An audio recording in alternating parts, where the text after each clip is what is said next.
भगवान के एक भक्त हुए श्री घाटम दास जी।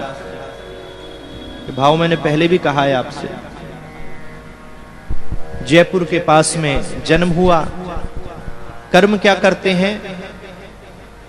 नित्य चोरी करते हैं। आरती भी भगवान की सुबह करते हैं तो इसलिए करते हैं कि आज जहां जाऊं बहुत सारा खजाना मिल जाए, बहुत सारा धन मिल जाए, बहुत सारा माल मिल जाए।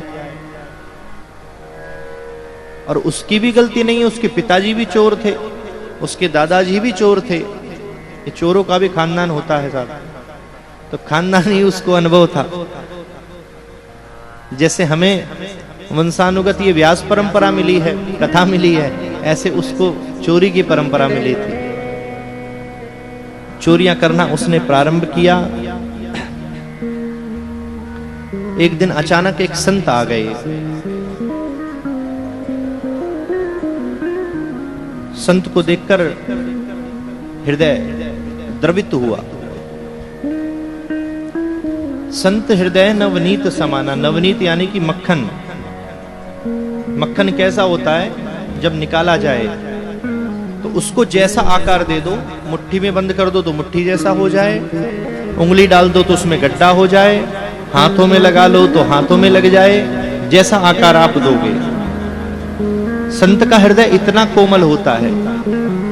और उस कोमल हृदय की सन्निधि जब हम प्राप्त करते हैं तो कुछ ना कुछ उस कोमलता का असर हमारे ऊपर भी जरूर आता है। संत ने पूछा, बेटा सब ठीक है, घर में क्या काम करते हो? बोले, गुरुजी चोरी करता हूं, उसी से परिवार चलाता हूं, उसी से सब व्यवस्था चलाता हूं। हारमोनियम पे बोले, ये तो बहुत गलत काम है, आज से छोड़ दो, चोरी करके तो तुम नरक में चले जाओगे। बोले, पिताजी भी करते थे। बोले, वो भी नरक में ही गए होंगे। बोले, वो गए होंगे तो जाने दो, तुम क्यों जाओ नरक में? बोले, अब उम्र भी हो गई है, आधी उम्र बीत गई, और कोई काम आता नहीं, अब सीखने में आधी लग जाएगी। अब जो सीखा है मैं तो वही करूंगा, क्योंकि जो काम आता है वही कर सकता है ना आदमी। अभी ब्राह्मण लोग विद्या ग्रहण कर रहे हैं तो ये वेद मंत्र ही तो सुनाएंगे। अब इनसे आप कहोगे कुछ और करके दिखाएं तो वो थोड़ी कर पाएंगे।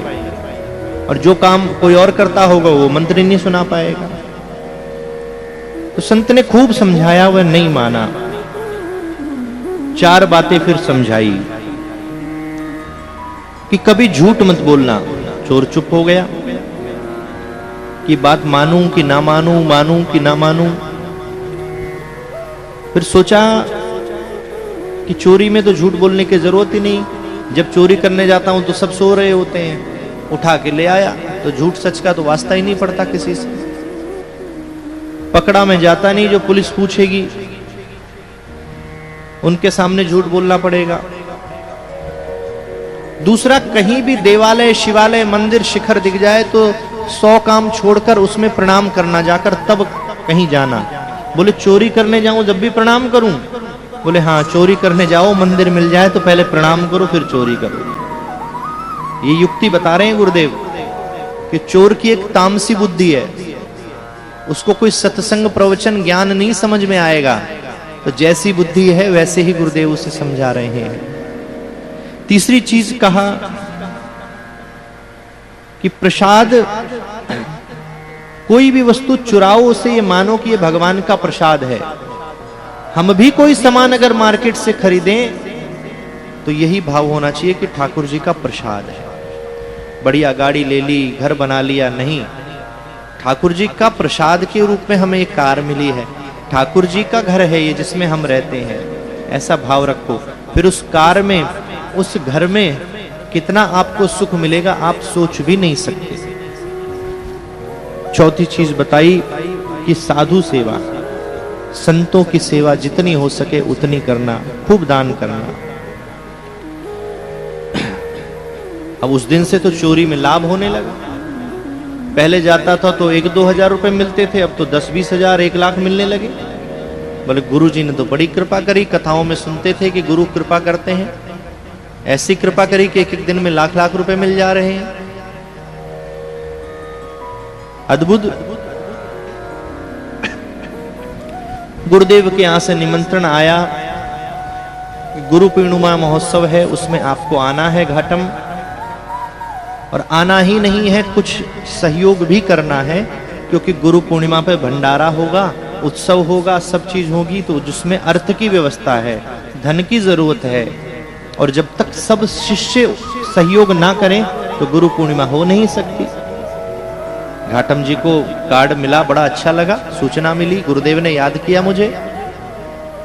अब उसके मन में एक भाव आया, कर्म तो बुरा करता था, लेकिन गुरुदेव की सन्निधि के बाद सोच बदलने लगी। क्या भाव आया कि क्यों ना इस बार गुरु पूर्णिमा के उत्सव का सारा खर्चा मैं उठाऊं, पंडाल से लेकर भंडारे तक की जो भी व्यवस्था गुरुदेव दें, 1 रुपए का सहयोग मैं किसी और से ना लूं, ऐसा भाव था उसका। शिष्य कौन है जो अपना सर्वस्व गुरुदेव को देना चाहे? गुरु कौन है जो अपने शिष्य से कुछ भी ना लेना चाहे? जब तक दोनों संबंधों में ये है, तब तक भगवत कृपा है। और जहां गुरुदेव के मन में विचार आया, ये भक्त आया, इतना धनवान है, इतने लाख तो दे ही जाएगा, तो फिर उस गुरु का भी कल्याण नहीं हो सकता और शिष्य का भी नहीं हो सकता। तो शिष्य अपना सर्वस्व गुरुदेव को दे, और गुरुदेव ऐसी भावना रखें कि हम उससे कुछ भी ना चाहें, श्रद्धा से चाहे वह कुछ भी अर्पित कर जाए। अब घाटम ने सोचा इतना पैसा तो है नहीं, 4-5 लाख रुपए तो लग ही जाएंगे। पास में एक राजमहल था जिसमें बहुत सारे घोड़े थे। एक घोड़ा बहुत लंबी रेस को जीत कर आया था, कई लाख रुपए उसकी कीमत थी। बोले अगर उस काले रंग के घोड़े को चुरा लिया जाए और उसको लाकर बेच दिया जाए तो पूरी गुरु पूर्णिमा हो जाएगी, किसी से कुछ नहीं मांगना पड़ेगा, मैं अकेले कर दूंगा। सैनिक का स्वरूप बनाया, जैसे राजघराने के सैनिक होते हैं, सैनिक का स्वरूप बना करके वह जाने लगा। जैसे ही दूसरे राजघराने में प्रवेश किया, गेट पर पहरेदार थे, रोका, पूछा भैया कहां जा रहा है, क्या करने जा रहा है? याद किया गुरुदेव ने क्या कहा था, झूठ नहीं बोलना। बोला चोरी करने जा रहा हूं। सैनिक बोले हैं चोरी करने जा रहा है? बोले हाँ, कोई शक है क्या? सैनिकों ने आपस में बातचीत करी कि लगता है दूसरे राज्य से कोई संदेशा लेकर आया है, हमने बीच में टोक दिया तो बुरा मान गया। कोई कहीं जा रहा हो, पूछो कहां जा रहे हो, तो कभी कभी व्यक्ति क्रोध में कह देता है जहन्नुम में जा रहा हूं, तो आदमी समझ जाता है जहन्नुम में तो नहीं जा रहा होगा, हाँ जा जहां जाना है। तो सैनिकों ने सोचा कि ये गुस्से में कह रहा है कि चोरी करने आया हूं। बोले हाँ जा भैया जा। अब तो भैया अंदर घुस के नाचने लगा राजमहल में। वाह गुरुदेव, कितना अच्छा साधन बताया, सच बोलकर तो कोई रास्ता ही नहीं रोकता। घोड़ा चुराने रात को आता, दीवार फांदता, कुछ हो जाता, सैनिक पकड़ लेते, मार डालते, गिर जाता, हड्डी टूट जाती। ये तो दिन में ही मैं आ गया और सच मैंने बोला चोरी करने आया हूं, सारे रास्ते खुल गए। भैया गुरुदेव की वाणी पर आंख बंद कर विश्वास करोगे तो सारे रास्ते ऐसे खुल जाएंगे। लेकिन कमी, गुरुदेव का भाव शिष्य के प्रति शिष्यत्व का हो या ना हो, शिष्य का भाव गुरुदेव के प्रति गुरु भाव हो, तब भी कृपा उतनी ही होती है। उसका प्रमाण है एकलव्य और अर्जुन। गुरुदेव का भाव अर्जुन के प्रति था, एकलव्य के प्रति नहीं था, लेकिन एकलव्य ने मूर्ति बनाकर ही वही भाव रखा जो गुरु के प्रति होना चाहिए। और उस शिक्षा में, आयुध की शिक्षा में अर्जुन को कोसों पीछे छोड़ दिया। ये गुरु कृपा है। तो बंधुओं, अंदर गया, घोड़े को ढूंढा, 4-5 घोड़े बंधे थे, और सबसे कीमती घोड़ा जो मिला उसको खोला, बैठा और चल पड़ा लेकर। और घोड़े पर बैठकर गेट पर आया, और फिर गेट पर उन सैनिकों ने रोक लिया। तो भैया ये राजघराने का घोड़ा कहां लेकर जा रहे हो? रुक करके बोला कि अभी बता के गया था ना चोरी करने आया हूं, घोड़ा चुरा कर ले जा रहा हूं, बताओ कोई दिक्कत है क्या? फिर सैनिक शांत हो गए, आपस में बात करने लगे। भैया लग रहा है आज इसका दिमाग खराब है, सुबह किसी का मुख इसने देख लिया, सुबह से क्रोध आ रहा है इसको। सीधी बात पूछो तो उल्टी ही बता रहा है। बढ़ाना बेटा, आवाज कम हो गई। सीधी बात पूछो तो उल्टी बता रहा है। सैनिक हट गए, बोले जाओ, तुम्हें जहां जाना है जाओ। हम तो पूछ रहे हैं कि कहां से आए हो, क्यों आए हो, और तुम कह रहे हो चोरी करने आया हूं, घोड़ा चुरा के ले जा रहा हूं। हम लोगों के रहते घोड़ा चुरा लेगा कोई? हम समझ गए जरूर राजा ने दूसरे राजा को ये घोड़ा गिफ्ट किया है, तो तुम गिफ्ट लेने आए हो यहाँ पर। अब चल दिया, अब तो और खुश हो गया। वारे गुरुजी क्या कृपा करी, क्या रास्ता बताया। तो सच बोलने से सारे काम हो जा रहे हैं। पता होता तो जीवन में कभी झूठ ही ना बोलता मैं। चल पड़ा, थोड़ा दूर पहुंचा तो आगे देखा एक शिखर दिखा, समझ गया कोई मंदिर है। बाहर घोड़े को बांधा, अंदर प्रणाम करने गया। गुरुजी ने कहा ना कि मंदिर दिखे तो प्रणाम करना, झूठ मत बोलना, साधु सेवा करना, और जो भी वस्तु मिले उसे प्रसाद समझना। मंदिर में प्रणाम किया, ठाकुर जी से कहा कि आपके लिए मैं घोड़ा लाया हूं, इसे प्रसाद स्वरूप में आप मुझे दे दो। प्रणाम ही कर रहा था, इतने में राजा ने कहा कहीं चलना है, उस घोड़े को मंगाओ। सैनिक लोग गए तो घोड़ा नहीं। बोले घोड़ा कहां गया? बोले चोर आया था वो ले गया। बोले तुम सुरक्षा कर्मी कहां थे? बोले हम तो यहीं थे, हमने सोचा आपने जान कर दिया है। दिन में ऐसी चोरी कौन करता है कि बता करके घोड़ा ले जाए। बोले जल्दी ढूंढो, घोड़ा ढूंढ के लाओ, नहीं तुम सबको दंड मिलेगा। सब चारों ओर घोड़ा ढूंढने लगे, ढूंढने लगे, ढूंढने लगे। तो घोड़ा चुराया था काले रंग का। थोड़ी दूर ढूंढते ढूंढते गए, एक मंदिर के बाहर घोड़ा बंधा मिल गया। सैनिकों ने देखा, अंदर घुस गए मंदिर में, तो वह घाटम जो है प्रणाम कर रहा था। पकड़ लिया सबने। अरे तू कह रहा था हम चोर हैं, हम मजाक समझ रहे थे, तूने तो सच में चोरी कर ली, हमें दंड मिल रहा है, राजा का घोड़ा चुरा लाया। बोले भैया कहां है वो घोड़ा, जल्दी लौटाओ। और किसका घोड़ा है? बोले पहले किसी का भी हो, अब तो ठाकुर जी का घोड़ा है। बोले कहां है? बोले प्रसाद के रूप में मुझे मिला है ठाकुर जी से, और बाहर बंधा है। सैनिकों ने कहा बाहर तो नहीं बंधा। बोले नहीं नहीं, बाहर ही बंधा है, क्योंकि गुरुजी ने कहा था झूठ नहीं बोलना, सच ही बोलना। बाहर जाकर के देखा तो घोड़ा सच में बंधा, लेकिन घोड़ा चुराया तो काला था, लेकिन जो बंधा है वो सफेद है। सैनिकों ने ये नहीं है घोड़ा हमारा, हमारा तो काला घोड़ा था। 10 मिनट में रंग थोड़ी बदल सकता है कोई। घाटम ने कहा यही घोड़ा है भैया, अब सफेद कैसे हो गया मुझे नहीं पता, अब ये ठाकुर जी का प्रसाद है, उनकी वस्तु है, उनसे पूछो। बोलो कैसे सफेद हो गया? बोलो ठाकुर जी जाने, हमें नहीं पता।